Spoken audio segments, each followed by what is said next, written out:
جی ہم لوگ سین انقلاب میں داخل ہو گئے ہیں۔ سین انقلاب کی وجہ شہرت جو ہے وہ سامنے یہ بنی ہوئی اوپر شہ نشین ہے، جہاں سے مولا رضا علیہ السلام کے حرم میں کی جانے والی ایک پرانی بہت ہی قدیم ایک رسم ادا کی جاتی ہے، نکارے بجائے جاتے ہیں۔ آپ دیکھا ہوگا ویڈیوز میں نکارے بج رہے ہیں، وہ نکارے جو ہیں وہ اس شہ نشین سے بجائے جاتے ہیں۔ یہ سامنے سین انقلاب کے سے زری میں داخل ہونے کا دروازہ ہے۔ ابھی ہم آپ کو یہاں پہ سین انقلاب کی ہسٹری بھی بتاتے ہیں۔ آقا جان پہنچ گئے ہیں، زائرین حسب معمول تھوڑا سا خواتین ہیں چونکہ ساتھ میں، اور ذرا گروپ آپ کو پتہ ہے سلو موو کرتا ہے، تو ان سب لوگوں کو لے کر ساتھ چلنا ہوتا ہے۔ آپ لوگوں کو اگر ہماری یہ ویڈیو پسند آئے تو ہمارے چینل کو سبسکرائب کیجئے گا، لائک کیجئے گا، شیئر کیجئے گا، اور اس سے زیادہ سے زیادہ لوگوں کو دکھائیں تاکہ لوگ زیادہ سے زیادہ اس قسم کی انفارمیٹیو ویڈیوز سے فائدہ اٹھا سکیں۔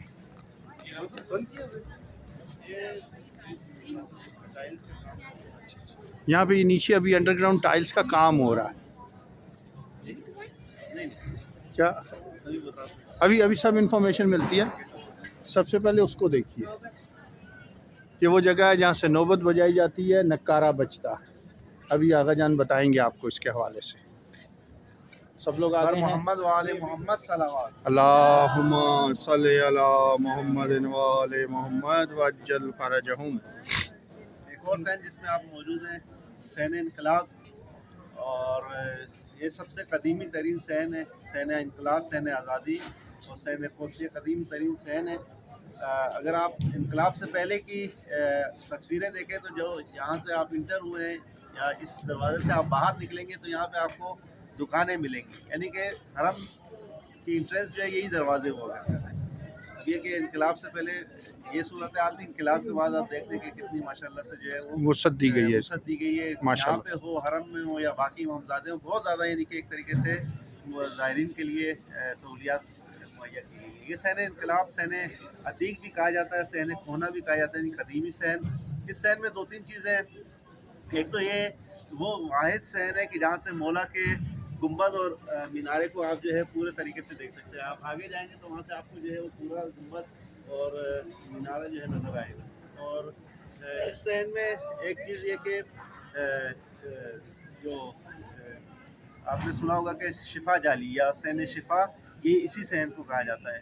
یہاں پر چونکہ بعض زائرین مجھے ملے بھی، انہوں نے کہا کہ خدام سے پوچھا کہ سین شفا کہاں ہے، تو یہاں پہ رائج نہیں ہے۔ ہمارے وہاں پر پاکستانی کے کلچر میں اسی طریقے سے کہ سین شفا، لیکن یہاں پر جو ہے چونکہ یہ شفا جالی ہے، اور ابھی چونکہ یہاں پر کنسٹرکشن کا کام چل رہا ہے۔ جو آپ کی خدمت میں عرض کیا کہ یہ رواق دارالحجہ، آپ اس میں جائیں گے انشاءاللہ، بہت بہترین نفیس کام ہوا ہے۔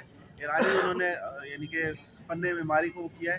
یہ اس میں یہ جو ابھی ٹائلز آپ دیکھ رہے ہیں، اس سے پہلے پرانی ٹائلز تھی، کیونکہ بارشیں ہوتی تھی، برفباری ہوتی تھی، تو یہاں سے پانی رس کے نیچے جاتا تھا، اس کو جو مین جو تھی ان کے فن معماری خراب ہو رہی تھی، تو انہوں نے جو ہے اس کو کر کے ان کو دوبارہ ٹائلز کا، یہاں کا کام مکمل ہو چکا ہے، اس طرف کا کام چل رہا ہے۔ یہاں پر جو ہے وہ سامنے شفا جالی ہے، فی الحال جو ہے وہ وہاں پر آپ نہیں جا سکتے، لیکن یہ کہ جب کھلتی ہے تو وہاں پر جو ہے زائرین اپنے مریضوں کو جو ہے وہاں پر شفا کے لیے لے کر جاتے ہیں۔ شفا جالی ہے۔ اس کے علاوہ بیچ میں جو آپ کو یہ نظر آ رہا ہے یعنی کہ صدقہ خانہ کہہ لیں، سبیل کہہ لیں، سونے کی بنی ہوئی، یہ سبیل شاہ اسماعیل بھی کہلائی جاتی ہے۔ شاہ اسماعیل یا صدقہ خانہ طلائی بھی کہا جاتا ہے۔ طلا جو ہے وہ فارسی میں گولڈ کو کہتے ہیں، سونے کی بنی ہوئی ہے یہ۔ اور آپ نے آج سے 300 سال پہلے جب انگریزوں نے پوری دنیا پر جو ہے قبضہ کرنا شروع کیا تو ایران میں بھی جو ہے انہوں نے کوشش کی کہ یہاں پر بھی جو ہے وہ اپنا نفوذ کر سکے۔ اس زمانے میں محمد علی شاہ صفوی جو ہے وہ یہاں کے بادشاہ تھے، صفوی بادشاہ تھے۔ انگریزوں نے جو ہے ان کو لفافہ بھیجا کہ یہ جو ہے صرف اور صرف بادشاہ ہی کھولیں گے۔ ان کے وزیر تھے اسماعیل، انہوں نے کہا کہ شاید ممکن ہے کہ اس میں کچھ ایسی چیز ہو کہ جس سے آپ کو جان کو خطرہ ہو، اور کہا کہ آپ کسی نوکر سے، غلام سے کھلوائیے۔ ہوا بھی یہی، جیسے اس غلام نے اس پیکٹ کو کھولا تو اس میں ایسا کچھ مواد تھا جس کی وجہ سے فوراً جو ہے وہ اس کا انتقال ہو گیا۔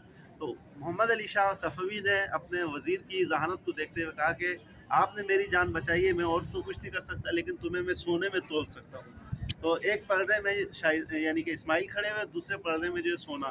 اب عقل مند انسان وہی ہے کہ جو اپنی دنیا کو بھی سوچتا ہے اور آخرت کو بھی سوچتا ہے.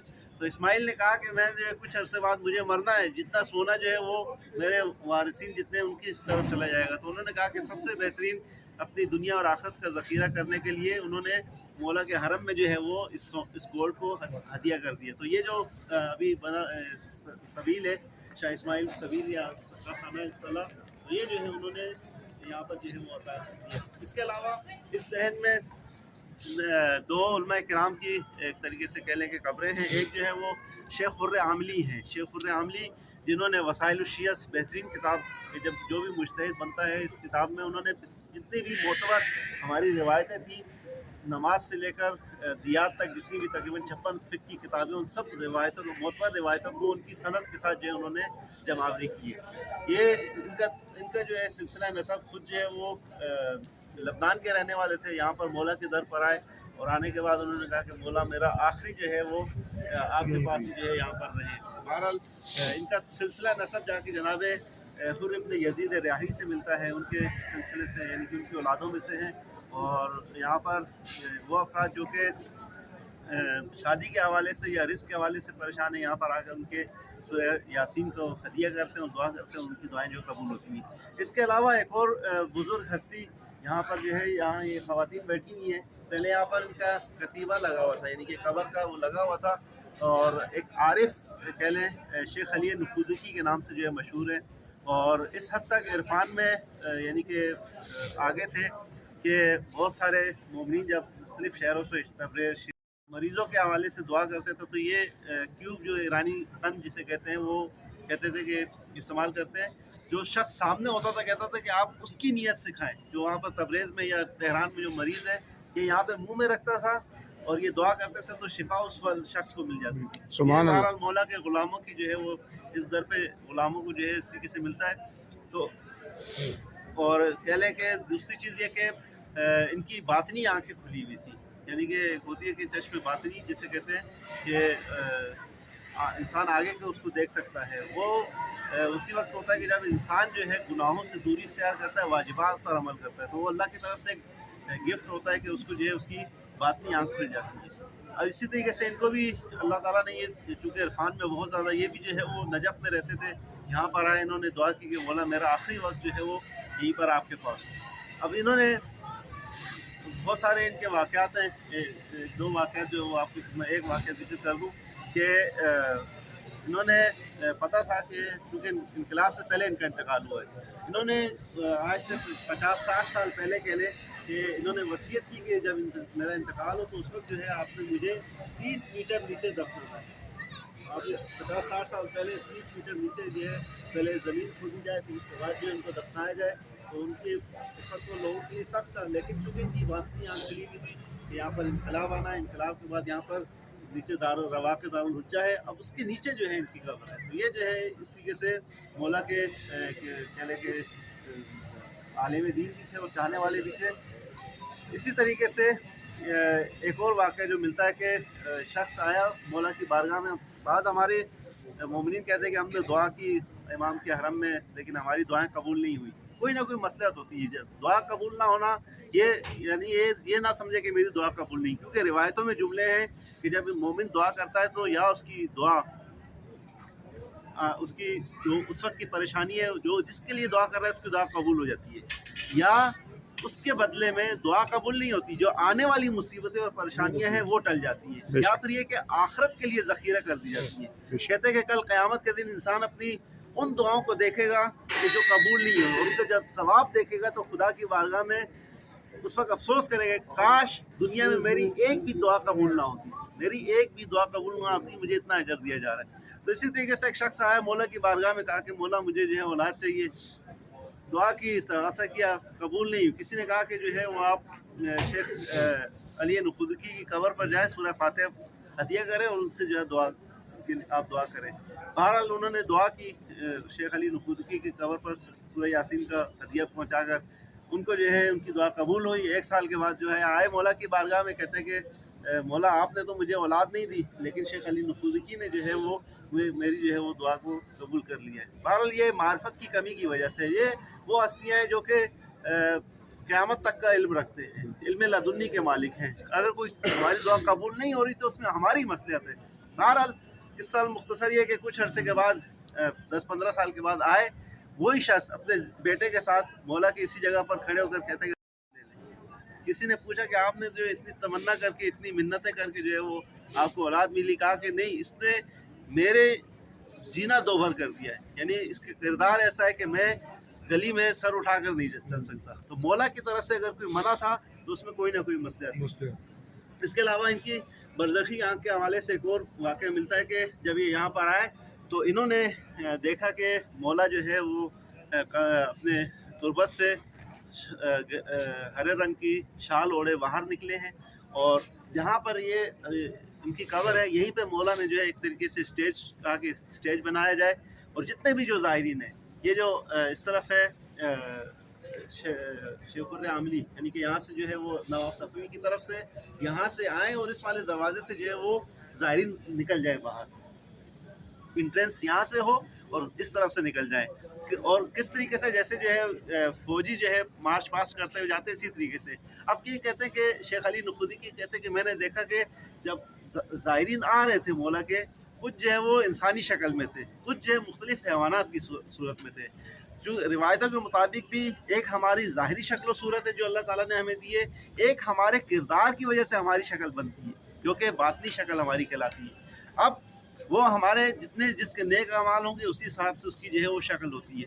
اب اس نے دیکھا کہ کچھ جو ہے وہ انسانوں کی شکل میں ہی ہے، کچھ جو ہے وہ ہمارا کسی کی جو ہے وہ کوئی بچھو کی شکل میں، کوئی سانپ کی شکل میں۔ اللہ بہرحال ہمیں انشاءاللہ ہمارے جو ظاہری شکل ہے اسی طریقے سے ہماری باطنی شکل بھی قرار دے۔ الہی آمین، الہی آمین۔ کہتے کہ جیسے ہی جب شکلیں مختلف تھیں لیکن جب مولا کے یہاں سے سامنے سے گزرتے تھے، مولا کا دست کرم، دست شفقت جو ہے ان کے اوپر تھا۔ جب اس دست شفقت کے نیچے سے گزر رہے تھے تو کہتے ہیں کہ سب جو ہے وہ انسانوں کی شکل میں تبدیل ہوتے جا رہے تھے۔ درود پڑھ دے محمد، اللہم صلی علی محمد محمد وجل۔ بہرحال یہ ہستیاں، اس کے علاوہ جو ہے یہ اوپر جو ہے آپ کو نظر آ رہا ہے نقار خانہ ہے۔ ایک طریقے سے یہ مولا کی بادشاہت، پہلے جو ہے بادشاہوں کی سلطنت کا اعلان کرنے کے لیے نقار خانہ بجایا جاتا تھا، یہ یعنی کہ مولا کی سلطنت کا اعلان ہے، بادشاہت کا اعلان ہے۔ اس کے علاوہ آپ کی خدمت میں عرض کیا کہ پہلے مشہد مقدس چھوٹا سا شہر تھا، یہ جو ہے طلوع آفتاب سے آدھا گھنٹہ پہلے، غروب آفتاب سے آدھا گھنٹہ پہلے بجایا جاتا ہے، تاکہ چونکہ ابھی جو ہے جی ہر روز اب اس میں جو ہے پہلے کہ نماز فجر کی آپ کی نماز قضا ہونے والی ہے اور مغرب کی نماز کا جو ہے ٹائم ہونے والا ہے۔ اب چونکہ شہر بہت بڑا ہو چکا ہے اور تو اب جو ہے وہ ایک طریقے سے بہرحال مولا کی بادشاہت کا اعلان ہے۔ پورے سال یہ نقارہ بجایا جاتا ہے سوائے 2 مہینے، 2.25 مہینے جو عزاداری کے اس میں نہیں بجایا جاتا، محرم سفر، سفر، محرم سفر۔ جی۔ اس کے علاوہ جب کسی امام کی شہادت ہوتی ہے تو اس وقت بھی جو ہے وہ یہ نقارہ نہیں بجایا بجایا جاتا۔ جس دن عید الفطر ہو یا عید الاضحیٰ ہو اس دن، اور اس کے علاوہ کسی معصوم کی ولادت کا دن ہو اس دن بھی جو ہے 8 بجے اس کو بجایا جاتا ہے۔ اگر ان اوقات کے علاوہ بجایا جا رہا ہے دن میں یا رات میں کسی پیر میں تو سمجھ لیجئے کہ یہاں پر جو ہے وہ حرم میں مولا کوئی کے معجزہ کسی ہوا ہے، ظاہر کے اوپر جو ہے مولا کی نظر کرم ہوئی ہے، معجزہ ہوا ہے، اس کو شفا ملی ہے، اس کی وجہ سے جو ہے وہ بجایا جاتا ہے۔ درود پڑھ دیں محمد۔ اللہم صلی علی محمد وآل محمد وجل فرجہ۔ بہرحال یہ شفا جالی بھی ہے یہاں پر، اس کا کنسٹرکشن کا کام چل رہا ہے، اور جتنے بھی جو زائرین مریض ہیں ان کے لیے جو یہاں پر لایا جاتا ہے، ان کو یہاں رکھا جاتا ہے شب جمعہ یا کسی ولادت شہادت کے ایام میں، خاص طور پر مولا کی نظر کرم ہوتی ہے۔ اسی کے مقابلے میں اوپر جو یہاں پر انہوں نے ڈاکٹروں کی ٹیم بٹھائی ہوئی ہے، اس کے پہلے والے جتنے جو ٹیسٹ ہیں ان کو دیکھا جاتا ہے، اس کے بعد والے جتنے ٹیسٹ ہیں ان کو دیکھا جاتا ہے، پھر اس کو جو ہے وہ اس طریقے سے معجزے کے طور پر جو ہے وہ رجسٹر کر دیا جاتا ہے۔ درود پڑھ دیں محمد۔ اللہم صلی علی محمد وآل محمد وجل فرجہ۔ نہیں جی، ہم اب جا رہے ہیں اگلے صحن کی طرف، اور ہم کوشش کر رہے ہیں کہ آپ کو حرم مولا رضا علیہ السلام کے حوالے سے زیادہ سے زیادہ حرم آگاہی دی جا سکے، حرم شناسی کروائی جا سکے، اور اسی حوالے سے ظاہر ہے آغا جان ہمارے ساتھ ہیں اور ہمارا گروپ ہے